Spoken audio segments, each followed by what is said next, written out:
There you go. You like my dollar store tripod? Oh. All right. And what's it doing? I think it's holding on to the volume key or something. I don't know what it's doing. There. And I'll get on this side. Oh, actually, this side is better because you're further on that side anyway. So I'll be here. Okay.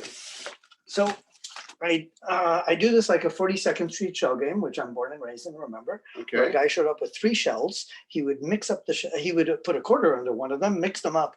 And then if you guessed which shell had the quarter under it, you won something. The only difference here is I don't have 3 shells. There isn't a quarter under any of my packages and you win nothing. So ethically, it's just like a shell game in New York, right? But there is one similarity. I am going to mix up the packages. So here is me mixing up the packages. Are you confused? Yes, very confused. Excellent. So that's enough. Go ahead, pick a package, any package that you want to open. That one, I always love when people pick the big ones first. And you want to cut from the bottom because later I have to catalog for the museum. Okay. So you do from the top. Yeah. And he brought his own knife. I'm impressed. Are you sure you're not a born and raised New Yorker? How can you live without one of these? Oh, well, if you're traveling, you can. TSA doesn't appreciate them. Yeah, and I've got several. These are kind of like reading glasses. I've got several. And TSA has several of those too. Really? Wow, Yeah. interesting. Look at this. We got now. What's interesting is There's a big wrapped in New York Times. Oh, some paper. Don't worry about that paper. Oh my God, it's a film. It's a canister. Ironically, it's a film because you said your nephew is a filmmaker, and I never would have guessed there's a film in there. So let's see what film you opened. Color Master, 1 of 1. Okay, but what's it say here? Oh my God, this is a Bugs Bunny from 1943. Merry Melodies Super Rabbit. This is Bugs Bunny's Super Rabbit, which is one of the ones from World War II. Oh my. Yeah, so this is a really rare, cool one that has this whole like, World War II stuff like demonization of the Nazis and the Japanese and all this other stuff. These are really like not so PC too. When did he start making cartoons?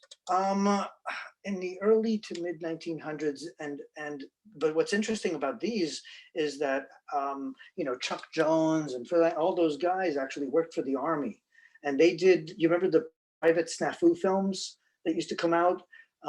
We're both too young for them. There were these films they did on what soldiers should do, like proper behavior or watch out for spies or things like that. Okay, yeah. And there was this character they made up called Private Snafu. It was actually made up by the guys who did Bugs Bunny. And Bugs Bunny does a couple of cameos, amazingly. So this is with for Private Snafu? With Private Snafu, believe it or not. So we do, like I said, a 16mm speakeasy every single week on Sundays where I have 3 Kodak projectors from the 60s. And I show, you can play, I'm going to play this one. Probably don't say where it came from. I'm curious. But yeah. Do you think it came from a person or from a place? I get them from all over the world. I get 1,000 items. So sometimes it's people I know, sometimes it's not. I'm not sure. I didn't look at it. But I'm always hunting new films because there's over 1,000 films in the museum now. And I've got everything from Trip to the Moon to Metropolis to Bugs Bunny. But I just booked November 6th. We're doing a band show of banned films, and I'm going to see if this one fits for that. I'm not sure until I see the whole film. So, again. but this is like 2 hours. No, this is a 400-foot reel. It'd be around 10 minutes, give or take. Oh, okay, so Yeah, all right, so this isn't 116 minutes. Oh no, yeah, okay, yeah. That's about 400. Okay. Okay, so it's 2 of us. So let's pick another one. Do you want to? We'll pick together. What do you want? What makes you? I like it. That one. Excellent. Let's stick with the brown. Okay, so I'll cut you open so we share. And as you can see, I've cut before. Okay, and then you do the honor of opening. Oh my. That is a hysterical record. Oh my God. You know it? I know exactly what you opened just by the split second that I saw it. We have a show that I do on New Year's Day. A documentary recording of a birth. Yeah, Do you hear the baby crying at the end? So we have a show called Ridiculous Records. We have a show called Ridiculous Records. And this is definitely a ridiculous record, am I right? Yeah. I mean, look at that. That is about as ridiculous as you get. Now you're a father, you've had a baby. I hope the doctor didn't do this. I don't recall I hope that he part. didn't make a record and held your kid like that. Yeah, that would not be cool. Yeah, this is hysterical. And it does show everything and talks about it. Yeah, I haven't played it yet, obviously, but I can't wait to. But yeah, I have about at least 100 records for the Ridiculous Records show.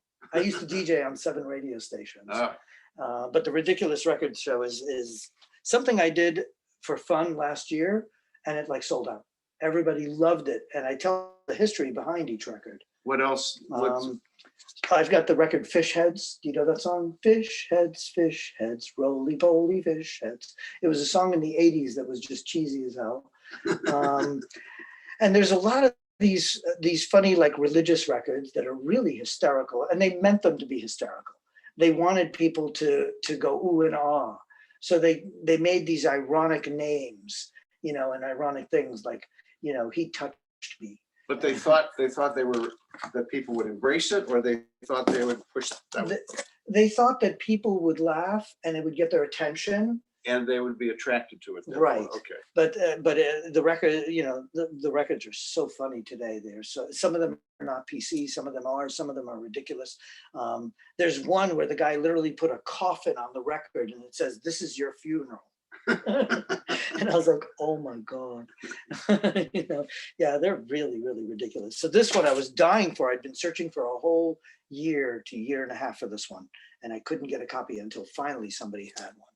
So There we are. This is a holy grail item in the museum. So, and that's my show. Ta-da!